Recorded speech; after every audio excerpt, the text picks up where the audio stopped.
All right, we got a massive buck down in Kentucky already. That's what we're talking about today. Mr. Joe Kolaszewski has joined me on the American Bowhunter, the official podcast of PSE. Welcome back, my friend, and congratulations.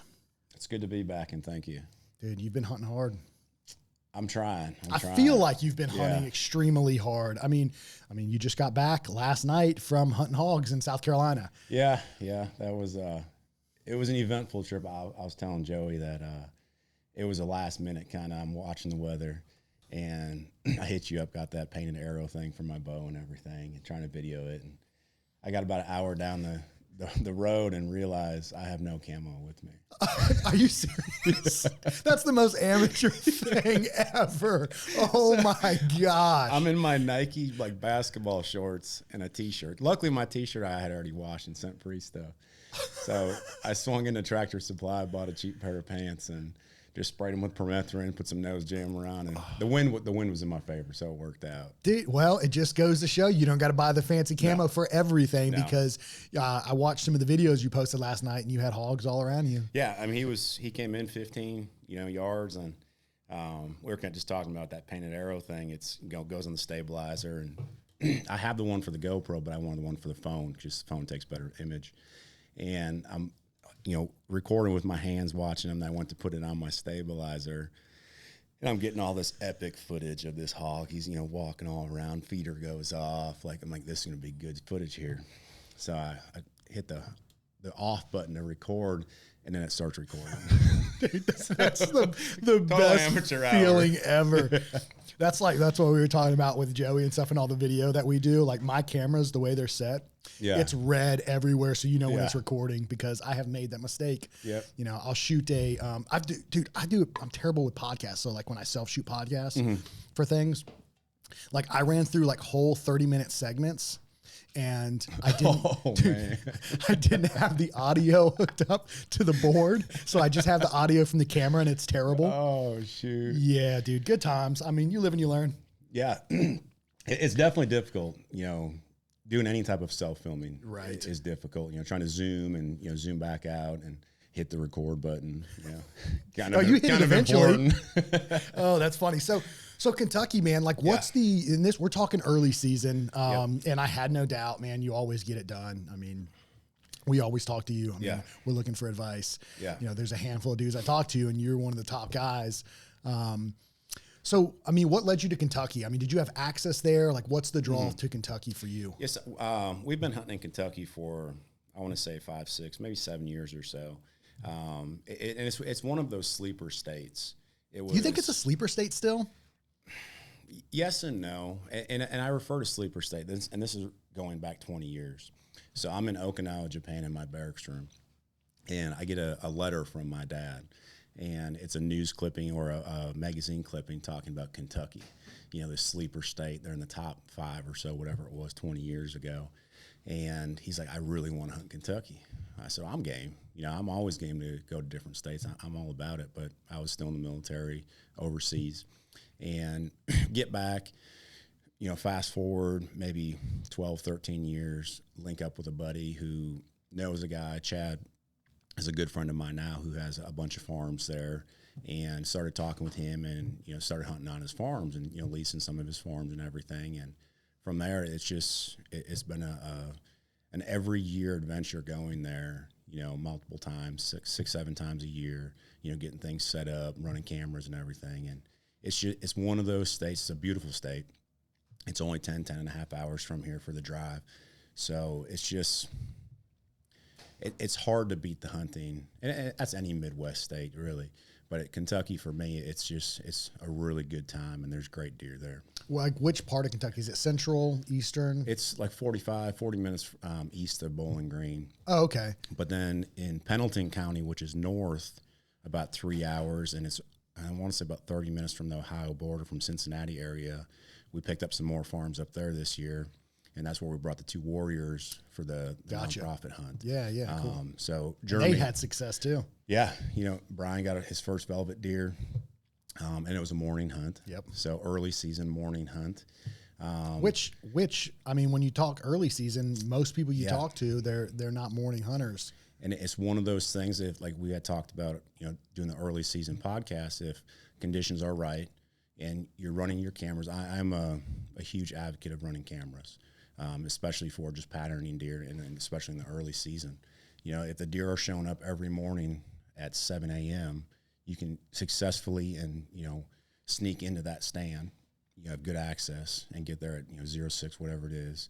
Why not hunt it? Yeah, no, that makes sense. If you have the ability to. Yeah. But I also know that it's easy to kind of set yourself back in early season if you don't have that good intel to go off of and you're just blindly, guesstimating what you're after. Yeah, absolutely. So you run cameras. How many cameras are you running up there in Kentucky? Give me a rough idea. In Kentucky, only Kentucky. With the new place that I picked up, we're running probably around 65 to 70 cameras. What? Yeah. Nobody is safe in Kentucky. Yeah. Oh my God. Dude, how do you foot that bill? Now it's not just my cameras. It's okay. My dad has cameras, Chad has cameras, Jeremy has cameras. And we take a team approach to it, and that's what I love about hunting. That's why you've got a really good strategy. Hunting needs to be a team approach when you're trying to successfully, kill mature deer. So I'll have my cameras, Dad has his, Chad has, and Jeremy has his cameras, and we just share those cameras with each other. If we see a target deer, we'll pass the information around, like, hey, what do you think about this deer? Give him another year. Should we take him this year? Is he on the downside? Is he up and coming type thing? So cameras are key. And a lot of people, I don't know about a lot of people, but some people are against cameras. Some people are against them, but I think some people also, that's a lot. Of cameras? Dude, that's a lot to keep. I'm still taking that in. I had no idea. Yeah. I knew you ran cameras, but bro, in just Kentucky. Yeah. So are they all cell cameras or they're all cell cameras? Those are a bajillion cell plans, dude. What cameras do you run? So they're Spartan, Browning, and Tacticam. Okay. And I'm on the fence this year. I've always ran Spartans. Yep. And I'm on the fence this year to switch things up. I'm just not, I feel 5 years ago, Spartan cameras were the best ones out there. They had the best plans. You run them through your whatever cell carrier you have, but with times evolving with cameras, there's a lot of other cameras out there that are just as good, if not better, than the Spartan cams. Browning is actually one that I'm really looking at doing. They actually give a really good discount for outfitters as well. So being an outfitter, they'll give me a good price on cameras, and they'll kind of work with my plan as well if I'm running X amount of cameras. So how do you set your camera? Are they all set up the same way? Like they all do just images, or do you do video and images? Like how often, like what's the time lapse between? How do you establish that? I normally won't run the video setting just because the battery life. Yep. I don't run solar panels, which is something I should probably look into. I was going to say, man, as many as you've got to be changing batteries out at least 4 times a year? Oh, and it depends on the settings that you have your camera on. But if I were to buy stocks, if I were involved in like the stock market, I would definitely look at an Energizer or Duracell because we burn through a lot of batteries. Excuse me. But typically if I'm not on deck, in the state currently hunting, I'll normally set up like a 10 to 20 minute timer. Whether it's on a runway, a mineral site, a feed site, inside of a inside corner, whatever, in a field, I'll do about 10 to 20 minutes. Once I get on deck and I'm currently actively hunting, I'll bump that down to about a minute time frame. So especially during the rut, I'll go a minute just in case, doe passes by and I want to see what's behind her type thing. Yeah. Wow. Dude. Yeah. So how many times do you go to Kentucky? Like if you when you look at a year and and I'm not talking hunting, I'm talking prep side. Like prior to the season, how often are you visiting Kentucky in order to, I guess you don't have to pull cards, but like service cameras, change out batteries? I'd say on average 6 to 7 times out of the year. But I don't mind driving. Like I enjoy driving. I make it a fun adventure. I don't mind driving one bit. I'd rather drive than fly. Dude, I'm on board with all day with that. So I go to Kentucky too, right? I go to Hardin County. Hardin County's got good bucks. Yeah. We got a good farm up there. Yeah. my cousin, his name's Seth, he pretty much manages that, but my family has a farm up there. It used to be a cattle farm. And now they have crops and stuff on it. So it's changed a little bit over the years, but there's some good deer out there. Yeah. And I was just actually talking to my cousin yesterday or the day before, and I was talking about the disease that's kind of coming through Ohio, EHD, and then where they're at in Kentucky, they're on the watch list. And I was kind of picking his brain on it. He's like, man, we're so overpopulated. I think that's one of the contributing factors to it, because like when you go to Kentucky, like when I go there and hunt, like you see herds of deer, which is so cool as a hunter, right? Like coming from Eastern North Carolina, when you like see a couple deer, maybe you go there and you're like, oh my gosh, there's so much to choose from. It's exciting, but also a problem. That's bringing Brian out there. I feel that I may slightly ruined him as far as ruined him for sure hunting this area, Eastern North Carolina, because every set he saw bucks, multiple bucks and good bucks, 130s, 140s. So it was the last night, because after the warrior hunt, he came down to our, down south to the other farms, and he stayed the night and he shot a doe, and he was kind of him-hawing around about it. And he's like, hey, how hard is it to get in on one of these leases around here? I said, it's not hard, man. I can get you in on a lease. So he definitely wants to travel more, which is good. And I think it opens your eyes to what else is out there. And he's a great bow hunter. He had a lot of success last year, and it's a different style of hunting, and the reward factor is the same when you harvest a deer, but there's a lot more potential to get a larger deer caliber type, if that's what you're going for. Hands down. Like and that was, really eye-opening for me whenever I first got out there, was just, wow. I mean, and it felt like, so Eastern North Carolina deer, so especially right where we are on the coast, right? Like the deer are pretty skittish, I would say. Yeah. Would you agree? I mean, they're on high alert. I would, yes and no. I think it depends where you're hunting. Okay. And when I say where they're comfortable, where you're hunting, exactly. Where when I hunt Eastern North Carolina, I'm not going to the spot that looks amazing, because everyone else sees that same amazing spot. I tend to go into the thicker, you might get one or two shot opportunities because it's so thick on transitions and everything, and they seem to be a lot more comfortable in that environment. But also, if you're on, say, like hunting a club or something, those deer, they're going to know that there's pressure out there. So it's dependent upon where the location you're at. I think so. I can see that. Yeah. I did notice, so whenever I go to Kentucky, I feel like I can get away with a little bit more. For sure. It's definitely different, like the scenery, right? Yeah. So where I'm at there, it's rolling hills. Yeah. It's very open. You can see far. Yeah.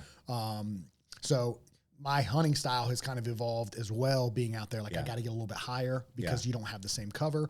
Like here, you can hunt relatively low, 10 to 15 feet for the most part, or you're above the canopy. Yeah. In Kentucky, it's different. Like you've got to get up there a little bit just to get out of their line of sight, which can be its own different challenges. Sure. But I feel like I can get away with a little bit more in Kentucky, especially when it comes to scent. I'd agree with that. I'd have to agree with that for Kentucky compared to here. And I don't know if it's because it's just a lot warmer here, and I'm just, I'm perspirating more in this area. I can see that, yeah. I think it comes down to a pressure thing as well. The farms where we hunt in Kentucky, we're the only ones who hunt there. The surrounding farms, they're not big hunters. And it's one of those things here in Eastern North Carolina. You have guys trampling through the woods all day, especially if you're hunting on base. But again, I can use that to my advantage. If, they're doing training on base, like you might be able to get away with a little bit more when it comes to scent. I think the worst thing in Eastern North Carolina, I feel the wind swirls a lot on the coast. Man, so that makes it hard. Yes, I have battled that, especially this year. So we've had these storms off the coast right now, right? So the wind's it's almost like a blow and then a suck effect. Mm-hmm. So it seems like you're getting wind from both directions. Yeah. But Sunday I went out, and the hunting has been, from what I've seen, a little bit slower this past weekend. I went out, didn't see a lot, saw a handful, but nothing worth writing home about. But Sunday, it felt like I had a more consistent northeast wind than what I've had previously this season already. Yeah. Because, like you said, typically there's not a consistent wind, right? You don't have that consistent light breeze blowing through. It's kind of like you'll get a little bit of a gust, and then it'll kind of chill out and then swirl, do something weird, then you'll get a gust again. But this past weekend, the wind was surprisingly consistent. I was like, man, if it could be like this all the time, it might be a little bit better off. Yeah. So, yeah, but I think you're right, too. I mean, just everything, it's a completely different environment. It is, yeah. And same thing where I'm at. So I hunt a farm up there. It's a couple 100 acres, and for the most part, it's left alone, right? They're out there, they're planting crops on it, but there's nobody really trekking through there. Surrounding properties, too, are pretty, there's just not a lot of people running through the woods. Yeah. I less think pressure. Kentucky is very low numbers when it comes to hunters compared to other states. I don't know the exact statistics, but I think last year they only harvested like 113,000 whitetails, and very low numbers as far as archery. Okay. So you would think more people to archery hunt there trying to get a velvet deer or something, but very low numbers. I want to say like the 20 or 30,000s, and I could be completely off, but I know it's low. Okay. So just the pressure in the whole state there's not a lot of hunters that really go in that area, where Eastern North Carolina or just North Carolina, it's in the 300,000s, 400,000s probably deer harvested. Yeah, it's different here too, and I have not hunted a lot of other states, but we also have the dog hunters. Yeah, that's kind of working against you as a bow hunter, right? Because they're all through the woods, tearing through the woods, dogs running. Whether you're for it or against it doesn't matter. It's a reality what we have to deal with here. So it does make things, I think, a little bit more challenging, which adds to the pressure side of things when it comes to hunting deer. Yeah. So let's talk about, back to Kentucky, your success. When did the prep start for this? I'm assuming it's just 365 for you. It started in January. Okay. So how did this lead to your end result? What started in January? So January, putting mineral sites out, putting cameras on the mineral sites, and mineral sites is all loose minerals. So you don't do blocks? I don't do blocks. Okay. I have found that I've had better success with the loose minerals. They're easier to carry in and out of the woods. But I put anywhere from 500 to 600 pounds of loose minerals out per site. And I try to strategically put these mineral sites, by a water source of some sort, whether it's a flowing creek, some type of pond, whatever it is. So that started in January, with the loose minerals. Excuse me. And then went back in, I believe it was April when Turkey opened. So went back in April, put up more loose minerals, move some cameras around if I needed to move some cameras. And you're moving cameras just based off not seeing what you're looking for? Yeah. When it comes to the loose mineral sites, I try to find a heavy trafficked area. I'm not looking for some thick bedding area. I want the deer to find it. And with the minerals, it's not to grow monster deer. It's just to improve the overall health of the deer herd. And I think that's what's really important when it comes to giving them those minerals that they're lacking, that they can't get from the vegetation, whatever the food source is in that area. So just promoting healthy deer is the reason for the minerals. So if I got to move some around, if I got a mineral site that's 300-400 yards away from another one, like, I have no problems putting out a ton of minerals. So what mineral do you use, and where do you get it? So this year I went with, and it was on sale. It was at Rural King in Kentucky. It was a Big Time Rush, I think. It was a cherry rush. And how about, are they in 50-pound bags? I think these came in 20-pound bags. Dude, so you're buying a ton of these. Yeah. You go in there and buy them out? I bought a pallet of them. Oh, wow. What's that cost? I don't know. Rough idea. Swipe it. Don't tell me. To me.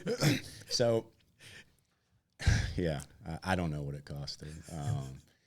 And that's a problem that I have when it comes to hunting, and then when it comes to promoting overall health of the animal. I tend to ignore the price of it, because I think that's important as conservationists to give back to, the overall health of the herd, whether it's deer, bear, turkeys, hogs, whatever it is that you're hunting. But yeah, we could probably go to a fancy steakhouse, every day for a couple months with the amount of money that I spend on trying to promote healthy deer. Justifiable, easy. Oh, absolutely. And my wife is supportive. She is, dude. Yeah, she's super cool. awesome. Like I've only met her a handful of times. Yeah. Kind of quiet whenever she comes around. But obviously very supportive of what you do. She's also a hunter. Yeah, along with all your kiddos. Yeah. So you got a family of hunters. Yeah. And huntresses, I guess you could call them. Female hunters is what I call them, huntresses. There's some baddies. They are, dude. Yeah. They get it done, man, every year, but they got a good dude to follow along that shows them the way, man. They get started right. At some point, I'm going to have to start charging them an outfitter fee. I mounted my daughter's deer last year, and I'll just randomly I'll ask her, hey, you got that money for that shoulder mount yet? And she's like, no, I don't have it. I was like, all right, maybe next year. Yeah, we'll get there eventually. Yeah. So mineral sites, you're heavy on mineral sites. You run mineral sites. You start it in January. Whenever you're looking for a heavy traffic area, are you looking at also where you put your mineral sites? Like, I'm probably going to hang a stand around this area. Not necessarily. Okay. Because the pattern is going to be different. The Right. deer are going to be moving in a different pattern, and we'll call it January to June. We'll say that pattern is going to change. So it's not necessarily I'm hunting over the mineral sites. I'm just putting minerals there just to put minerals and promote that deer health. There's other minerals you can go with. Any loose mineral, whether you get it from Tractor Supply. We did try, I cannot think of the name of this, but it was a higher dollar loose mineral, and it had your vitamins A, B, C, all these different vitamins it had in there. And it was like $50 a bag for, I believe it was a 40-pound bag. And I'm glad I can't remember the name because I don't want to talk poorly about any company out there, but the deer did not like those minerals. Interesting. It was very strange. Like, those minerals are still sitting there from June when we put them out. So you stick with, you said Big Time? I think, Big Time Cherry Rush, I think. Cherry Rush works well for you. Yeah. That's kind of your go-to. So, like, as far as minerals go, do you run it? Do you stop putting mineral out later in the season? I do. And how long does, like you say, you put that amount of mineral down per every time you go out? How long does that last? Does it depend on traffic through that area? It's going to depend on the traffic flow, depending on the weather. Right. If it's going to rain a bunch, some of those minerals, they're going to get washed down, whether it goes in the creek or into the soil. But there's some mineral sites that we have. It's a 2-foot hole. By a 3-foot by 3-foot, 2-foot down hole that they've dug out. They're just digging in there trying to get those minerals.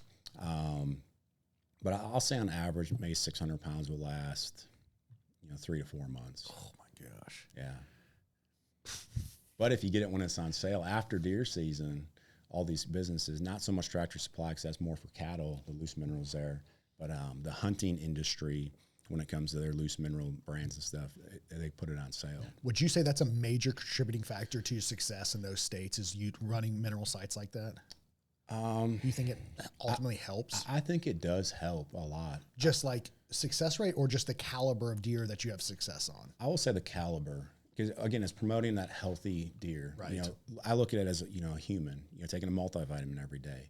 Supplementing those vitamins, those minerals with something is only going to promote and help your overall health. So I definitely think that it does help.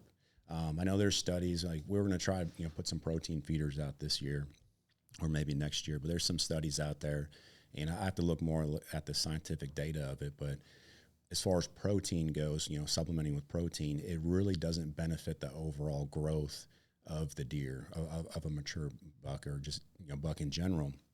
I think there's studies down in Texas, which, Texas is known for growing big deer on the ranches and stuff, the high fences. It's only like a 7 to 10% increase that you can see from supplementing with protein. Interesting. But I also look at that, okay, 7 to 10%, and those numbers could be slightly off, but anything is something, so if it's 1% or if it's, 15%, you're still going to, possibly get a little bit more growth out of that supplement. So you're big on creating the environment to grow deer. You enjoy that. Absolutely. So you enjoy more than just the bow hunting side of things, right? I think I enjoy that more than the hunting. Really? From a young age, going out in the woods with my dad, hanging stands, making shooting lanes if it's for a rifle setup, or building blinds. I enjoy that just as much as I do, because I look at it as like a big puzzle, a 1,000-piece puzzle. If you can't get the first 500 pieces, it's going to be difficult to get the next 500.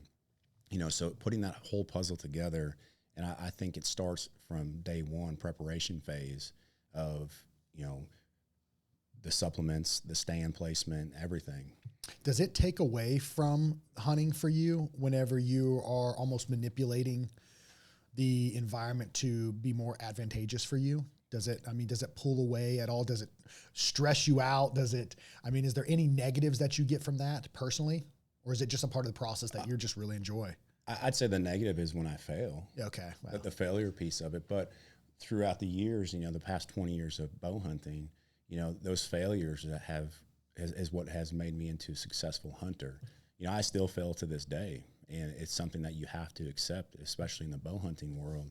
Like, failure it's not an option. It's going to happen. And if you can't accept that, you're never going to become a better hunter.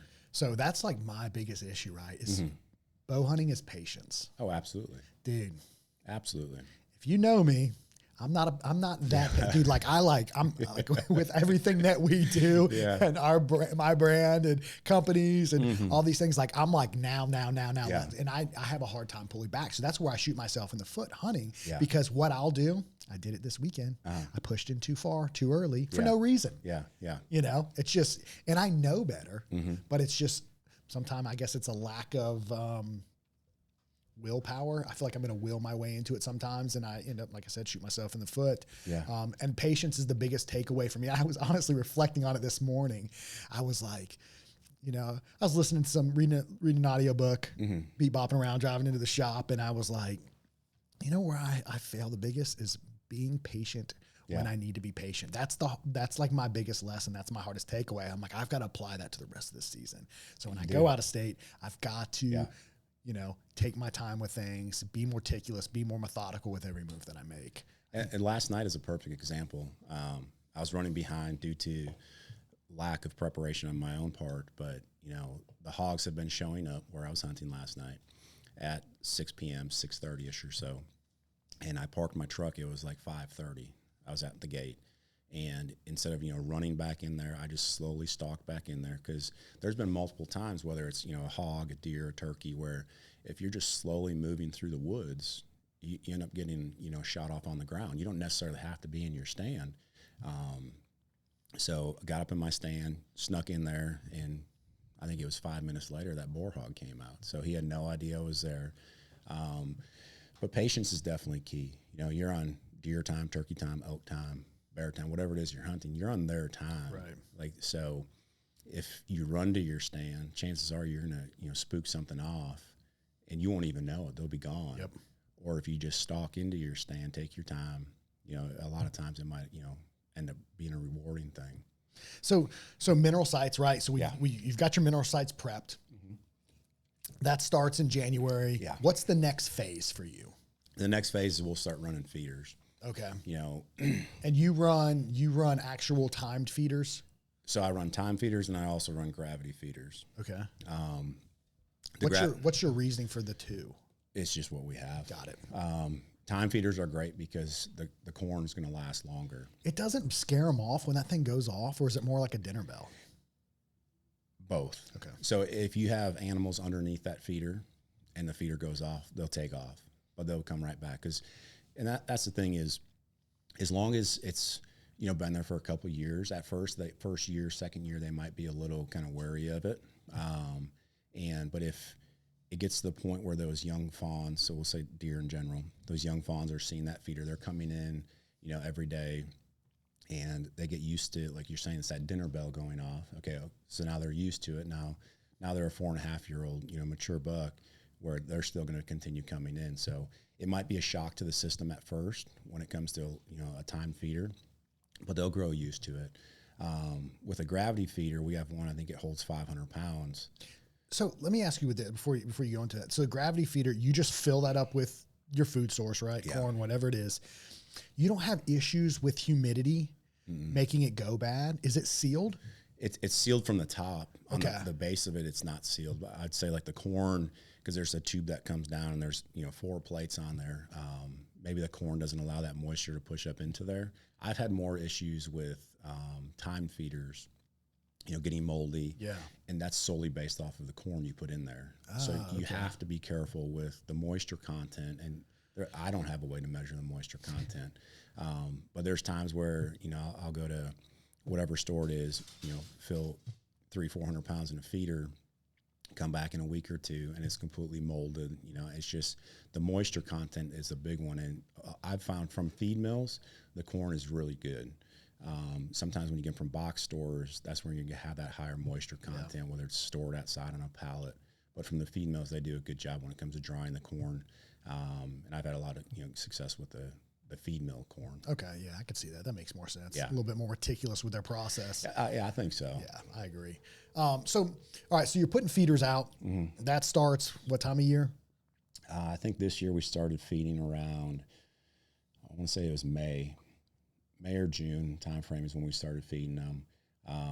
So with the gravity feeder, it holds 500 pounds. And depending on your herd population, you can burn through 500 pounds of corn in 2 weeks, 3 weeks.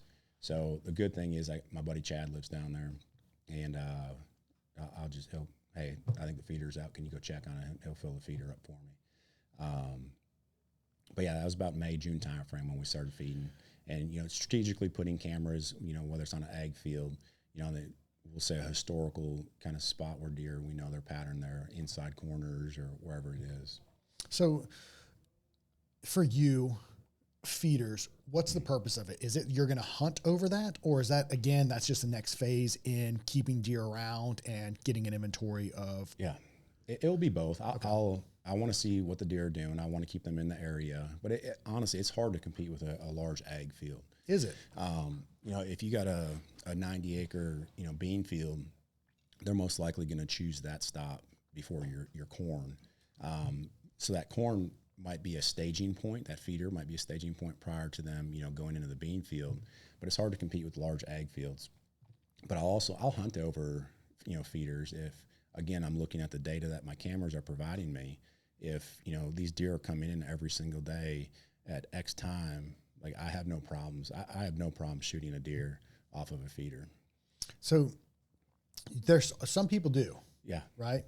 What would you, as far as, there's going to be an argument in hunting no matter I'm glad what. we're going to talk about this because I'd love to. Yeah, no, it's a real, it's, and I don't think anybody's wrong. I don't think anybody's right. And it's funny, I had a conversation with Kevin yesterday about crossbows, right? There's good and bad with everything. Sure. And I think it depends on everybody's approach and their thought process on things and just how they perceive things, right? Their perception. So, what is your thoughts on, have you run into anybody that has issues, like personally hunting over? I have, and some guys, they'll talk down on you if you hunt over a feeder. Mm-hmm. But that same guy is hunting over a food plot, or he's hunting, near an oak that's dropping. So it's no different. Food is food. It's just a source of food, and it's a means to hunt that animal. I'm not saying I'm hunting over a feeder every single time. I'll hunt the, in between the bedding area and the feeder. You have to strategically approach it when it comes to hunting these animals. They're smart animals, but it's no different than if you have the equipment and you go out and make a 1 acre food plot, or if you plant apple trees for future hunts. 5 years, 10 years down the road when those apple trees are mature, that's no different than hunting over a bait pile. Some people just may not have access to that, farm equipment, whatever equipment that's needed. So I think it's no different than hunting over, a 90 acre food, ag field, or that's also man-made or put 100%, yeah. Or, hunting an oak flat.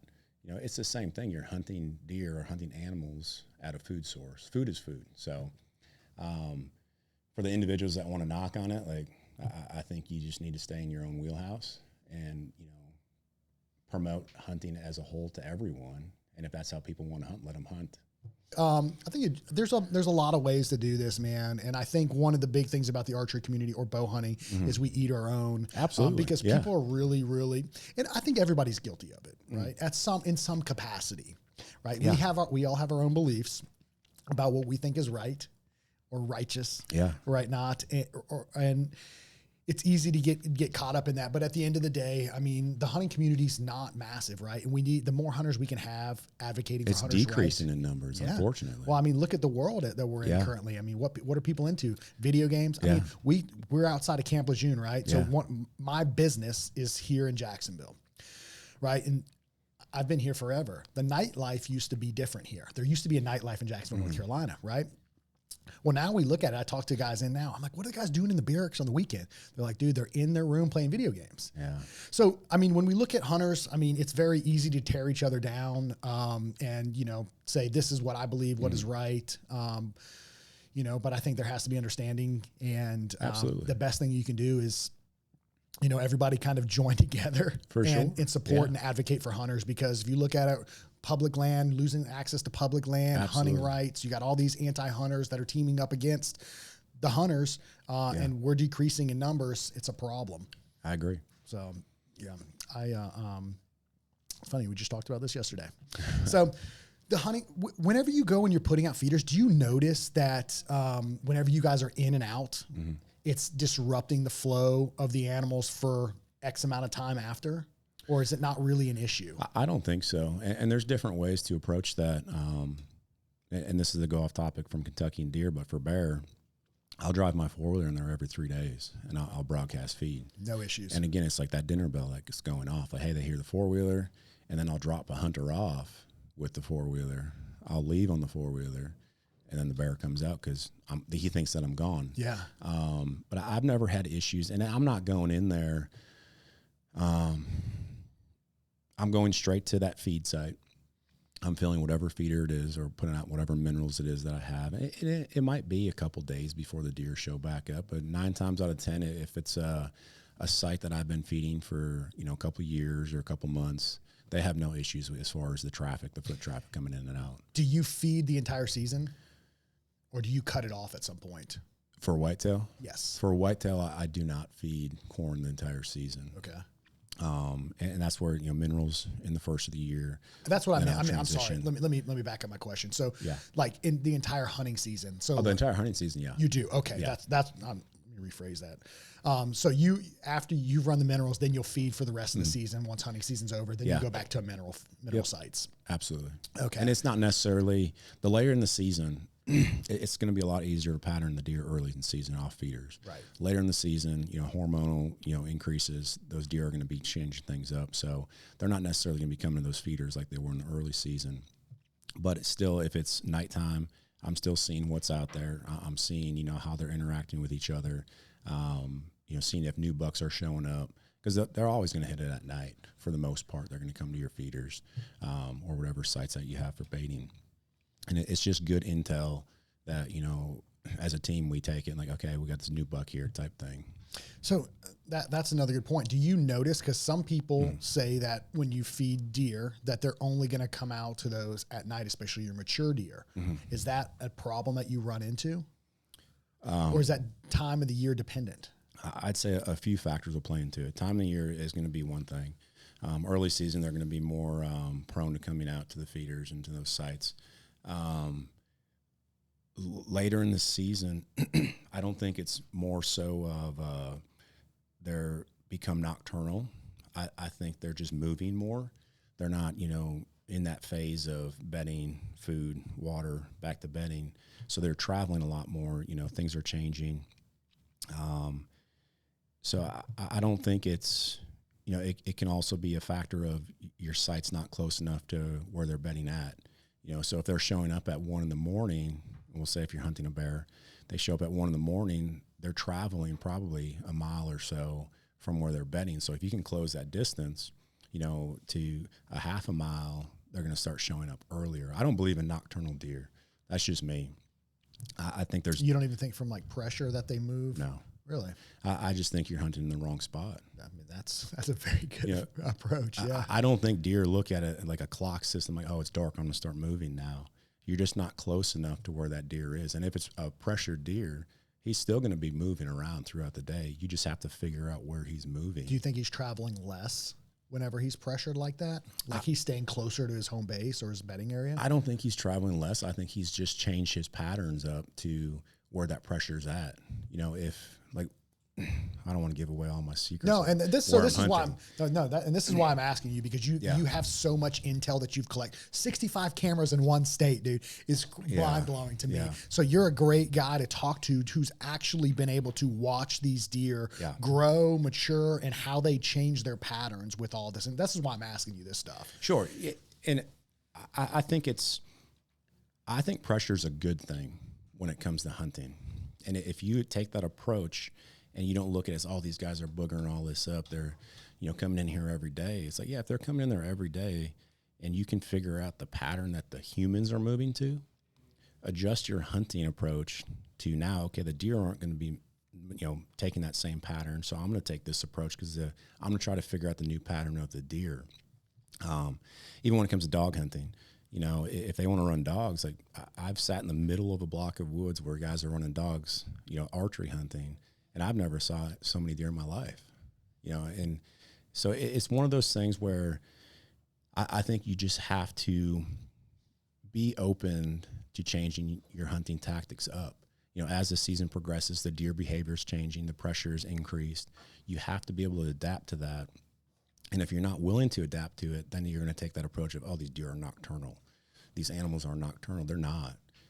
You just have to change the way you're hunting them and, go to plan B, plan C, D. You got to have plans all the way to Z when it comes to hunting. And if you don't, you're going to probably not be as successful in the season. Dude, that is fantastic, because I notice with myself, I get locked into what I think I should be doing, and I have a hard time, or I have an issue with like a paralysis by analysis approach, right? I'm like, this is where I need to be. This is where I need to stay. And I notice with the guys like you that are ultra successful every year, no matter where you go, you guys are willing to adapt quickly. You have to. Yeah, you guys are good at it, man. Like aggressive patience is what I would call it. You're able to look at a scenario, make a decision, and execute on it without like overthinking it. Like, okay, this is the next move I need to make, and you do it, and then you guys stack deer. There's very few times throughout the season that I'll be sitting in the same tree. Yeah. Whether it's 50 yards from where I set up the night prior, or it's a mile away, there's very few times that I'll set up in that same area, just because you have to do that. And you might burn yourself. That deer might walk back where you were the night before, but if you're not willing to move around and change things up, like you're saying, it's paralysis by analysis type thing, or whatever you just said, analysis, but so being open and adapt to the deer movement, I think is key. Then also in Kentucky, this is just my approach. I would much rather have, 10, 30, 40 acre farms than have one 500 acre farm. For several reasons. You're hunting different animals. If you burn up one spot, you can go to another spot. So you just have the advantage of, jumping around. And there's times where I don't hunt a single farm that we have throughout the year, just because, one, I don't want to go in there that the conditions aren't right, or two, I'm hunting a different deer, or you have to jump around. And I feel so many people get sucked into, oh, I have this nice, 150-inch deer on this farm. That's the only deer I'm hunting this year. And when you have no idea, if you have 9 other farms, what deer are passing through there, and especially during the rut, different deer are going to show up on a daily basis when it comes to the rut. So, yeah. So, I've obviously got to be very open-minded, willing to adapt. I mean, you make a very great point with that. What about, so when we're talking about it now, you've got your sites, you've had your mineral sites, you've got your food source going. It's time now. Season's opened up, right? You're getting ready to capitalize on this. Have you already identified that deer? No. Did you see this deer? I have pictures of this deer since June. Okay. We've been watching him. And describe the deer, just so everybody knows. He was I'll say a mainframe 10. Not very wide. I think he was maybe 16 and a half, 17 inches from what I could see from the pictures. Full velvet, but he had a bunch of trash on him. He had a kicker off one beam. Then he had a third beam.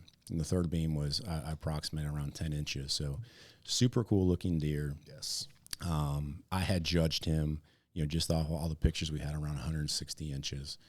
And I took the approach of I want to set eyes on this deer before making any decision. I wasn't all in on this deer. I wanted, I hesitated, like maybe if I let this deer, go this year, he might turn into something, just extraordinary next year. But doing that, I don't feel, me as a hunter, I'm not calling it greed, but I don't think I'm in a position in my hunting career to pass up on a potential, we'll say 160-inch deer, if another hunter comes in there, someone, trespasses and violates them, he gets some type of disease, he gets hit by a car. There's a lot of factors that played into it, and I was kind of torn inside, talking with my dad, and I was like, I think we should let this one go until next year. I want to see what he turns into. So that's the only third beam buck I've ever saw in my hunting career. Same with my dad, and he's been hunting for 50 years.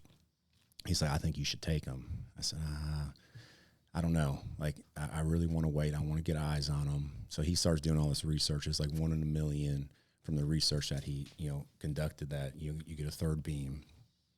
There's chances that if it's not a genetic thing, that third beam won't grow back the following year. So, like I said, I wanted to get eyes on this deer before I actually made the call and commitment to take him.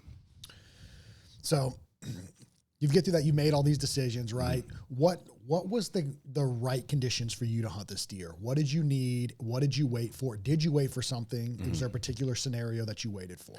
So the wind had to be good. Okay. What was the wind that you needed? It was, I don't know the cardinal direction, but it was blowing off from the feeder to where I was set up. Excuse me.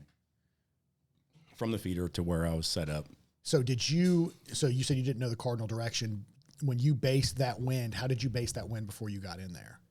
Did you just check, did you check that wind prior to going out? Or yeah. Okay. You just I would look at Onyx and see what the predominant wind is. Okay. And then prior to stepping foot into the woods, I'd hit my, wind indicator to make sure I had a solid wind. And it was consistent for you? It was. Okay. And he was very consistent. It was actually the first 3 days. I wasn't on that farm. We were doing the warrior hunt up in Pendleton County there. So he was very consistent, coming in every morning, coming in every evening. And there was other bucks with him. It was a bachelor group. There was a couple nice 8-pointers, nice 10. So after the fourth day, I think we were on deck at this farm, he started changing his behaviors. And I wanted to get a good look at him in velvet. And he had rubbed his velvet off on like day 4 or 5, whatever it was. So then it was another thing. It's like, I really don't know if I want to shoot this deer, because I wanted to shoot him in velvet. So I was very torn with hunting this deer. And so I think I hunted that evening. He didn't come out. There's, some other bucks that came. And then the next 2 days I hunted other farms, and he was coming in, but it was more sporadic. And I think it was day 4, I hunted in the morning there because he was coming in. But again, this is where these cell cameras really play to our advantage, to my advantage, because I'll look at that camera, I'll make it take a picture. If nothing's there, I won't sneak into that stand, or I'll sneak into that stand. If something's there, whether it's a doe, a fawn, any deer are there, I won't go into that stand, and I'll just have to hunt somewhere else. So using those cameras to your advantage can be, a crucial piece to the puzzle is when it comes to harvesting an animal. So that morning, nothing was there. I was able to sneak into there, and he came out. How far is your access into that stand? This one is maybe 115 yards. Okay. From where the barn doe's at. Like, it was right there. And you're not crossing over his travel. Mm-mm. That's important for people. Well, I didn't think I was. Okay. I didn't think I was. So I'm able to sneak in there, get set up, and I try to look at the angles that the deer are coming in on the camera, and which can be deceiving at times. And it can, because that deer might have come in, and the camera didn't get a picture, so the angles can be adjusted as far as their approach pattern. So I'm sitting there, then all of a sudden I hear movement behind me, and he literally walks right down the path that I walked in on. It was a road, and he came to the feeder. So whenever you're hunting, as far as gear goes, do you wear rubber boots? I don't. You don't? No. Okay, that's good to hear. I like to hear that. I just wear my Crispies. They're more comfortable. Do you run any kind of cover scent on the bottom of your boots? I don't. No, nothing. So you just wandered all in there. Yeah, I mean, I'll kick my boots around in the dirt a little bit, or if I see a mud hole, I'll walk in the mud. Yeah. Or say if I'm hunting a pasture and there's cows in that area, I'll step in a cow patty, whatever. But I'm not super, I don't put raccoon urine or fox urine on the bottom of my boots or anything. You don't use any cover scent whatsoever. I mean, I use nose jammer. You do use nose jammer. Oh, yeah. That's right. You do. Yeah. So you're a fan of it. I am. And I'm not I don't think it's the end all be all. I use scent cover more so of I don't feel invincible when I'm out there, but if a deer gets downwind of me, the wind shifts, all I'm hoping for is that deer's not sure what that smell is. Yes. So he might be on alert, but he's not on high alert. It's not a human scent. So how do you use the cover scent then? I'll just spray my clothes. So you put it on yourself? I do. Okay. Yeah. I'll use the lotions. I'll spray my clothes. I wash all my stuff in the nose jammer. I've used, Tide scent-free soap before. Yeah. I don't think it, like I said, it's not the end all be all.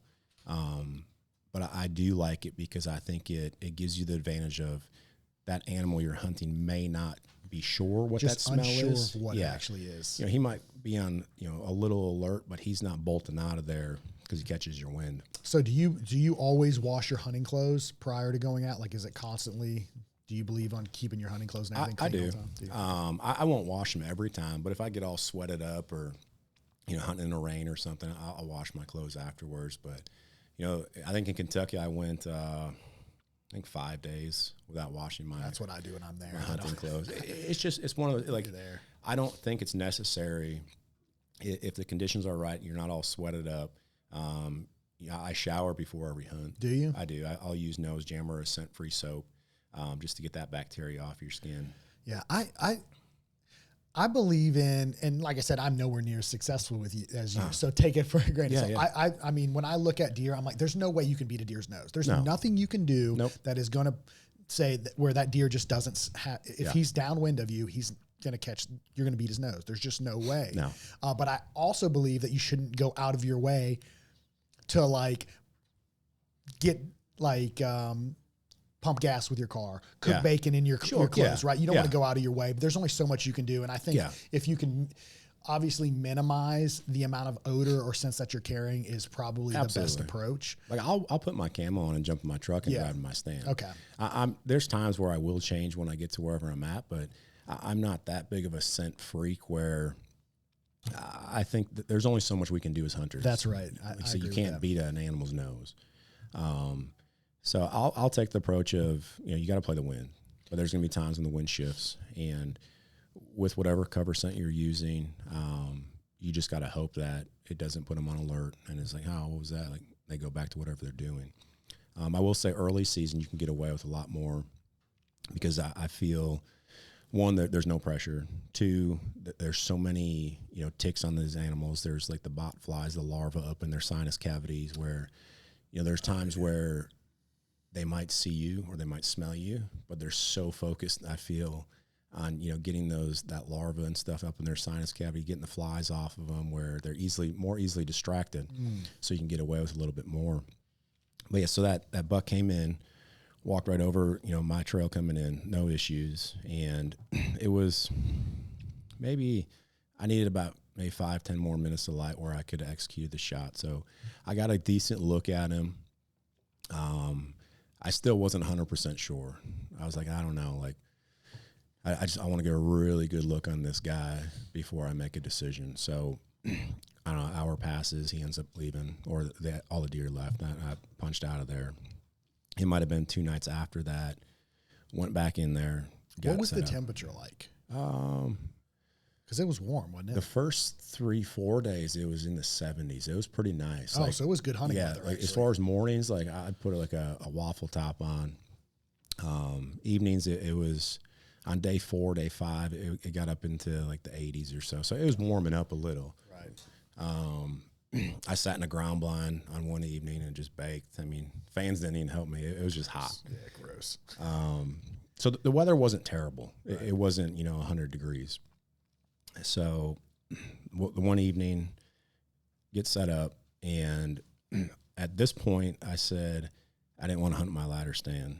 It was just I felt I was a little too exposed, and so I brought my sticks out there, got up in my saddle, and I just had that security of the tree in front of me. So 2 8-pointers come out, and then we call them triple threat. Triple threat comes out, and I had my camera, so I'm able to. It wasn't perfect light; it was getting a little dark, but I'm able to zoom in on this guy and get a really good look at him with my camera. You know, and I was like, okay, I think he's gonna have to go down right here. So he runs one of the 8-pointers off. He comes back, and then from there, I mean, it was game over. He gave you a good shot. Perfect shot. He ran 30 yards. It was that Sever 2.0, the hybrid. So initially, there wasn't a lot of blood initially. But again, he ran 30 yards, and within, I'd say 10 yards, like blood was everywhere. So outstanding broadhead. I have nothing but good things to say about Sever. They fly great, and they definitely, put an animal down quick. Yeah, I used last year, I ran prior to the hybrids, just the 1.75s and the 2.0 and had really good luck with them. I mean, I shot a good deer and, watched it fall over. So I was very impressed with them. I also think I'm going to run more of the mega meats this year because I've heard so many good things about them. Yeah, I've killed a lot of deer with mega meats. Yeah, it's a good broadhead too. Dang, so you made quick work of him. Yeah, it was exciting. To this day, it was my largest deer. That's what I was going to ask. Okay, so biggest deer. He was my largest deer. He was this is green score. He was 158 and an eighth. 17 points, 17 scorable points. Like, he just had trash all over. It was a lot of character on this deer, and I thank my dad for convincing me and pushing me to shoot this deer, because he was just an absolute stud.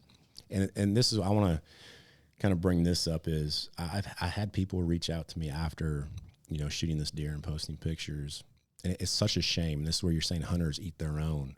Is I've had several guys be like, "Oh, you should have let him grow. That's a world-class potential deer."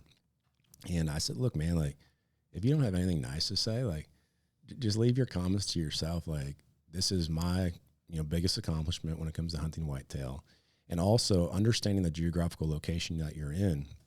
Eastern North Carolina, you can't have the expectations of shooting a 150-inch deer. In Kentucky, in our farms, we have 10, 15, 150s running all around. It's just the geographical location. You have to base how you're hunting and what you're going to choose to in the end up harvesting. So if you shoot a 115-inch deer, 120-inch deer in Eastern North Carolina, be proud of that. If you shoot a 90-inch deer, be proud of that. Everyone wants to give someone a hard time, or people, I've known guys where they shoot nice 12-pointer. It's like, then they'll get upset. Like, oh, that's not the one I wanted. And it's almost like they try to downplay it as, I thought it was a different deer, but I shot this one. Like, it's a great deer. I'll say, like, were you excited when you shot him? Oh, I was pumped up. Like, so keep that excitement. Like, no one's judging you here. Well, yeah, that's the problem, I think. And I think a lot of people, expectations are not realistic. Oh, no. Right? Because they see these social media posts and it takes from, and they feel almost discouraged, like they're not worthy of posting the deer that they shot, no matter what it is, right? I mean, everybody out here is trying to do the same thing, and everybody thinks there's an expert is a problem, right? And there's a lot of people that are just out here trying to enjoy it. It's 100%. It's not their full focus. Yeah. They get an opportunity to go out a couple times a year, and they're proud of what they did, and then you got some guy on there that's just hammering them in the comments. Yeah. Oh, it's not a 200-inch deer. Yeah, and make them feel bad about what they've done. I think that's the unfortunate part about the hunting industry.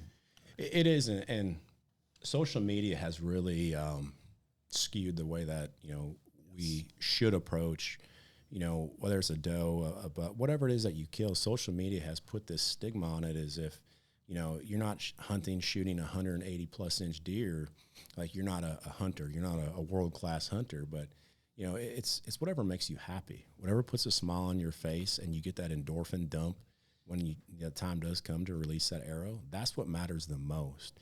And that's what we need to get back to in the hunting community, hunting industry, is promoting. If that makes you happy and you're happy with it, that's how it should be. Like, all these negatives of people saying, oh, that's a small deer, that's a 3.5-year-old.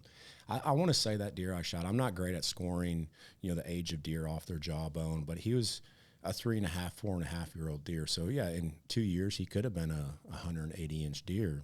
Could have. Maybe didn't make it though. No, and that's the thing is I'm okay with that. Like, that's a fantastic deer. When you sent me the picture, I was like, wow, that's a good looking deer, Joe. I was curious, and I was wondering. I was like, is that his? Because I never asked you, is that your biggest deer to date? Yeah, that's my biggest deer. That's cool, man. Yeah.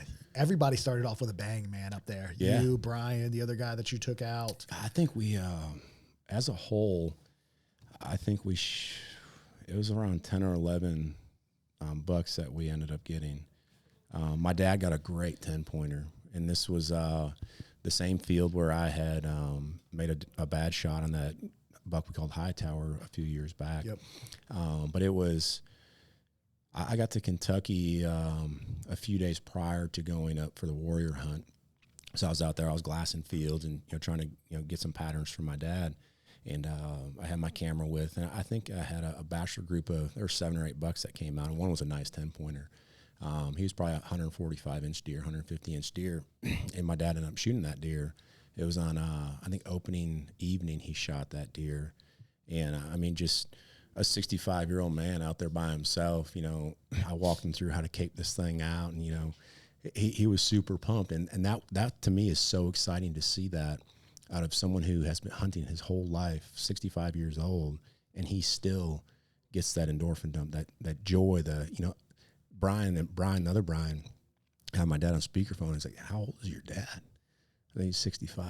He sounds like a 14-year-old boy right now. He was just super pumped. Yeah. And to me, that's what's the most important thing with hunting is you have to have that joy. And if a time comes where you don't get that, just stop hunting. Yeah. I think that's a lot of people, they try to turn it into a career, or it's for social media, which is unfortunate, right? Social media has changed the landscape Absolutely. Of a lot of different industries, and hunting industry, in the archery industry as a whole, being one of them. And it's easy to get discouraged. So, hopefully some people will hear this. I mean, it's a great deer. Like, like fantastic deer. Like I saw it. And I was like, wow. Thank you. Yeah. Congratulations, man. Thank you. That was awesome. I knew you guys were going to go up there and put down some good deer, but I didn't expect you guys all to do it. Brian sending pictures, and then shortly after that, then you. Yeah, that's awesome, man. You guys definitely had it going on. So what would you say the biggest contributing factor was to your success out of everything you do? You think it's a combination of all of the effort prior to the season you put in? I think it is. It's one of those things where you have to put in the work up front, in my eyes, in my opinion. You have to put that work up front. There's times that you might just get lucky, but if you put that work in up front, you're patient, you're not going in there. And I think when it comes to archery hunting, we go, 9 months, 10 months, not being in the woods. So many guys want to get out there on day one. So many guys want to, hunt the mornings, hunt the evenings for a week straight, 2 weeks straight. So being selective with the days that you're going out, just because you're in the woods, I get it. Like, I love being in the woods. But just because you're in the woods doesn't mean you're hunting. So you have to take a larger look and perspective of what you're doing and making sure all those things are lining up. Be patient. Don't just go out to go out. Have a game plan. And if you take that approach, I think your success will increase and your days in the woods will decrease. So I'd rather hunt, 10 days in November than hunt every day throughout the season. That's so hard. I'll admit it. I'll get burned out. Oh yeah, I think a lot of people do that. Sure. You see that later in the season, right? There's less people in the time you don't want to be burned out. Right. Is during the rut phases. That's the time you want to be in the woods. So save your vacation days, for the late October, early November, and just chalk it up as, hey, I can't get out in September. You can sneak out every once in a while. I think since I've been back, I've been out 3 times, 4 times here in Eastern North Carolina. I've saw bucks every time, but I'm not just going out to go out. Like there's a mission behind what I'm doing.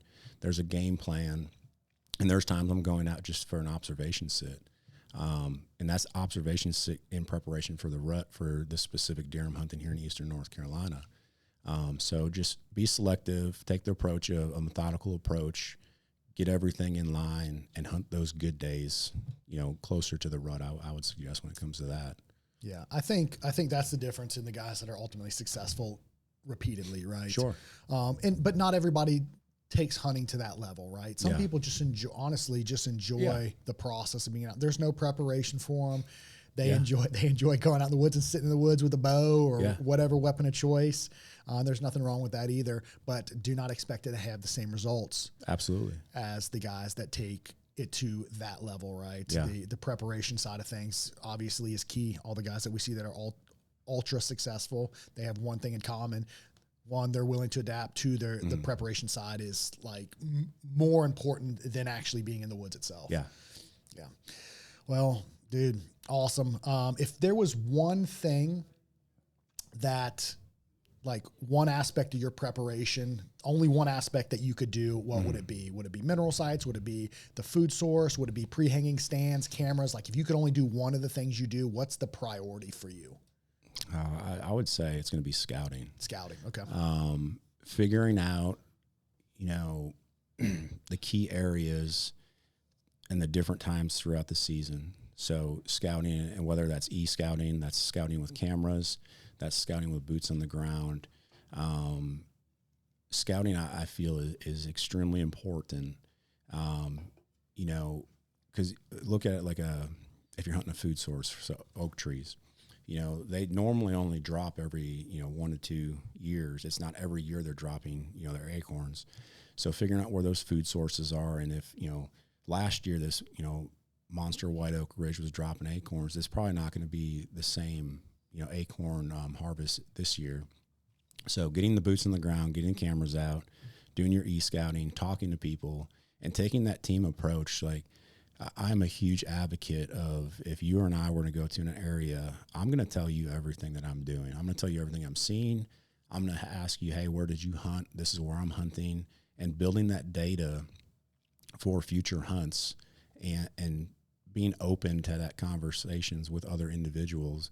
And I'm not saying tell strangers, because, if it's someone you can't trust, you run the risk of them moving in on your spot. But, taking that team approach to hunting whatever it is that you're going after, I think it's only adding that factor of scouting to it when you have multiple boots on the ground, multiple people out there.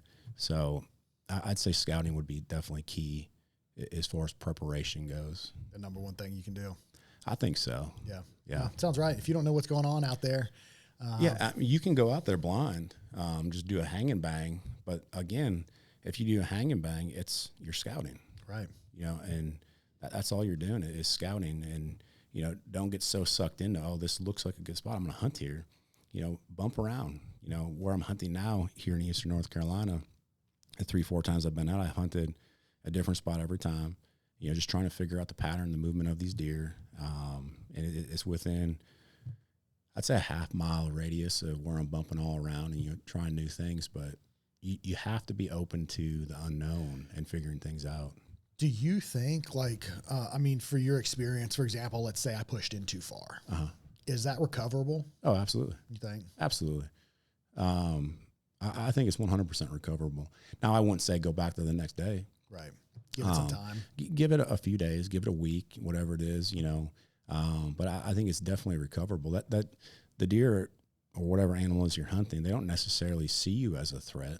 They just, hear you coming in, see you come in, smell you, whatever it is. But it's definitely recoverable. I don't think deer can associate a threat by, if you bust them one time or they bust you one time coming in and you push in too deep, that they're going to completely change, whatever their habits are. Now, if you're doing that multiple times, I think then, yes, you can burn that spot out. And but one time, 2 times, I think you're just fine. But that's just my opinion. Yeah. I'm not a pro. I don't know, dude. So, when we look at it, man, you're somebody that doesn't just hunt one season, right? Yeah. And I've said this before, every time we talk, you're literally hunting 365 in my opinion, whether it's truly on the ground with the bow in hand, or you've got some kind of preparation that if you're keying up for whether you're heading out west for an elk season, you're hog hunting, which you do all year. Yeah. Which That's I've got to hog hunting. Dude, I got to get out there with you at some point. Let's go. And then the whitetail side of things, and then the bear side of things, you will always have something going on. And and that's honestly, you've retired here recently. I don't even know if is it recent anymore. Well, back in September. So a year you're ago. at a year. of retirement. You haven't slowed down whatsoever. You've turned your life into hunting side, right? You've got Apex Taxidermy and Outdoors. That's right. So you're doing taxidermy. I mean, and then you're guiding. Yeah. You guys got your nonprofit, which is super cool, man. Putting guys out, getting guys like Brian on deer. I mean, so your life is hunting. So you are a wealth of knowledge, man, and you've done very, very well. And like I said, it's been 100 miles an hour watching you go. It's cool. Yeah, thanks, man. Congratulations on everything. All of your success, all of your future success. Yeah, you're definitely, I think, going to be popping up on more and more people's radar. So, well, I hope so. You are, you know, man. Just a good dude in general. And man. I hope so for, and this is just kind of a little inject for the nonprofit piece of it. So just a quick backstory, you know, there was a camera where Brian shot his deer, and I was in a stand as well, a different stand. And I'm watching like his camera, like every time, like I'm picking my phone up, I'm looking, is there a deer there? Is there a deer there? And there's a nice 10-pointer there. I said, did you shoot him? Is he down? And, the next picture I get, unfortunately, he spined him, but he was down. Yeah. So I see this deer lying there, and I started tearing up, man, because for me, it's so important to give back to the combat veterans, the war fighters, and there's nothing more rewarding than that. And that's what the Iron Ridge Outdoors Project, like, I love that more than anything. You know, it's getting these guys out, you know, talking to them, you know, letting them open up if they, you know, choose to open up. So, and what better way to do it than in the outdoors? Yep, that's cool, man. It's important, man. I think you got a good thing going on, and you are the right individual for it. I think your heart's in the right place, and you do a fantastic job with it. Thanks, man. So again, man, I appreciate you coming on and giving Absolutely. all of your insight. Congratulations again on your deer. Thank you. For your biggest deer to date. Thank you. Impressive. So again, score it. He was a 158. 158 and an eighth. An eighth. Just a good deer, man. Yeah. Definitely unique looking. Yeah.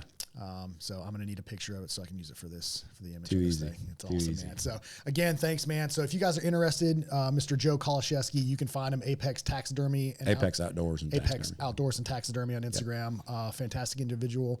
Pick his brain, talk to him. He does a fantastic job with setting up, creating the perfect scenario to get on deer, and he's got a lot of experience and obviously 65 cameras in one state, a lot of intel to go off of. So he's a wealth of knowledge. So, Joe, again, I appreciate you coming on. Thanks for having me, man. It was a good talk. Absolutely. That's it, guys. That's another episode of the American Bowhunter, the official podcast of PSE. Stand by. New bows are dropping October 16th. I am stoked to get a hold of them.